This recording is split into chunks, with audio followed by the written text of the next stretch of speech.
யோசேப்பு சொன்னான் தன் சகோதரர்களை பார்த்து, நீங்களோ எனக்கு தீமை செய்ய நினைத்தீர்கள், ஆனால் கர்த்தரோ இப்பொழுது நீங்கள் காண்கிறபடி உங்கள் தீமைகளை எல்லாம் நன்மையாய் மாற பண்ணிவிட்டார்.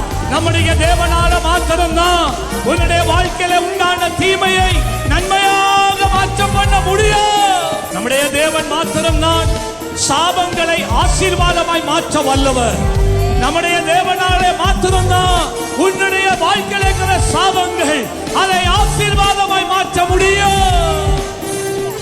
உனக்கு விரோதமாக எழும்புவார்கள், ஆனாலும் உன்னை மேற்கொள்ள முடியாது. ஹல்லேலூயா. உன்னை காத்திட இருக்கின்றார், தலையை உயர்த்திடுவார். உன்னை காத்திட உன்னோடு தலையை உயர்த்திடுவார். ஹல்லேலூயா.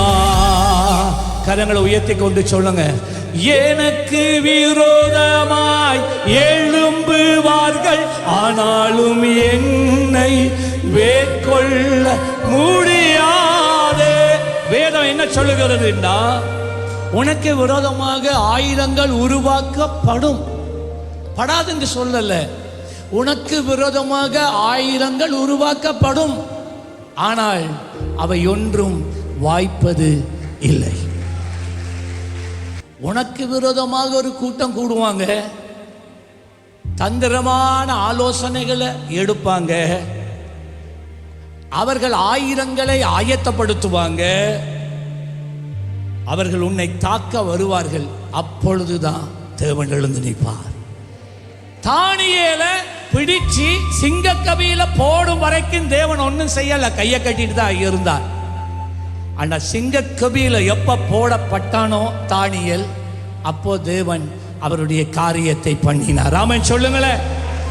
எவர்கள் தானியேலுக்கு எதிராக சட்டங்களை உருவாக்கி தானியேலை கொல்ல நினைத்தார்களோ அத்தனை பேரும், தானியேல் காக்கப்பட்டான், அத்தனை பேருக்கும் மரண தண்டனை கொடுக்கப்பட்டது. தெரியுமா? அதான் வேதம் சொல்லுகிறது, உனக்கு குழி தோன்றவன் நீ விழ மாட்டா, உனக்கு கண்ணியை வைக்கிறவன் நீ பிடிமாட மாட்டா, அவனே அந்த கண்ணியில் அகப்படுவான், அவனே அந்த குழியில விழுவான். ஹல்லேலூயா.